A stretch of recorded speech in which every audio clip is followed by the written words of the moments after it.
Presiding Officer, welcome back. I'd like to join you soon. Let me just start with one single word to anyone in the Conservative benches about projects. HS2. Now, Presiding Officer, the next steps required to rebuild their economy after the shutdown caused by the pandemic cannot all be known.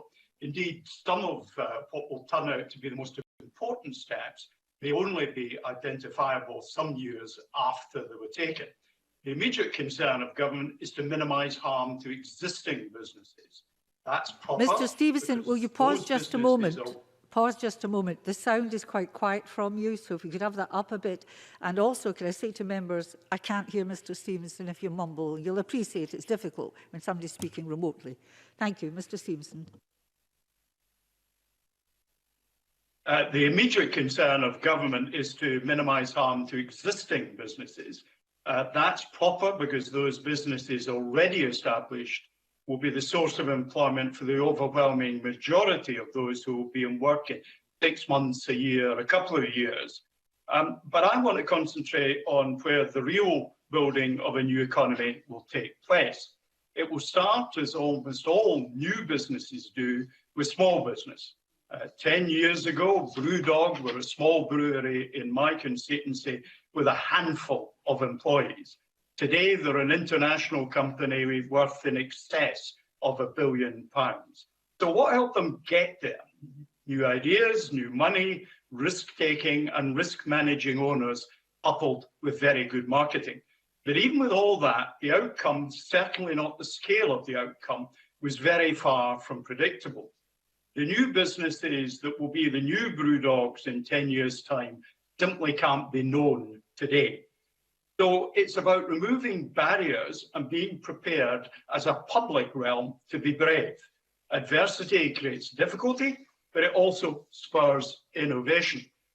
On the 27th of April 2007, a dispute over the moving of a Soviet-era memorial in Tallinn was the trigger for an electronic attack on every public institution in Estonia.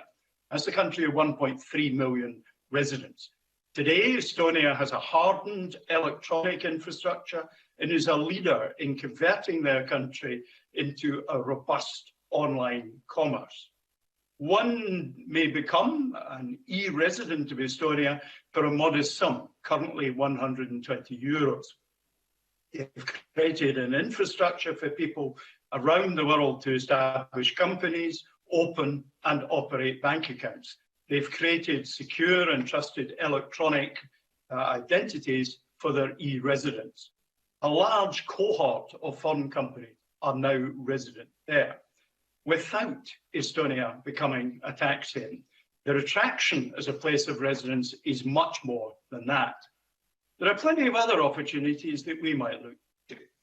Yes, government, let's crank up support for our micro businesses, small businesses, even our medium businesses. The next winner might be in there. Now, some specifics, and they're a bit off the wall deliberately to provoke thinking of what we might be doing.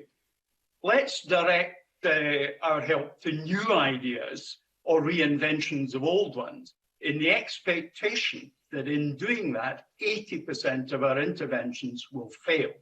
If we get it right, the 20% will far more than pay for the failure of the 80%. Now, don't analyse projects to death. If we could spot the winning projects, if I could, I'd be a very rich man indeed. Look instead at the people who are trying to take something forward. There are those who have the knowledge, energy and self-belief that will take them somewhere useful for themselves and useful for our country. Back then, ignore their proposals, don't pretend we can spot winners. Now back small teams. It's amazing what one man can do leading a team of 12. They can even exceed when one of them is a duffer or even a Judas. You can spot the failing ones very quickly in small teams. You need no management structure to make a small team work. We had Europe's main centre for medical training in Edinburgh hundreds of years ago. Why? because the old town was desperately unsanitary and had correspondingly high degrees of morbidity. It's an excellent place to study disease. What could we be doing today in the COVID world? Are there genetic differences that drive different outcomes? We know that's the case for many other conditions. This is a virus about which we're still learning, but we've no equivalent broad-spectrum attacker on viruses in general as antibiotics were once against bacteria. Scotland has a particular advantage in that the data that are present in our national birth, marriage and death records is more comprehensive than almost anywhere else. It's thus easier to identify connections of paternity, maternity and consanguinity than in many countries. Could we use that? That's worth trying. In 1973, I fell out with my boss about a software development.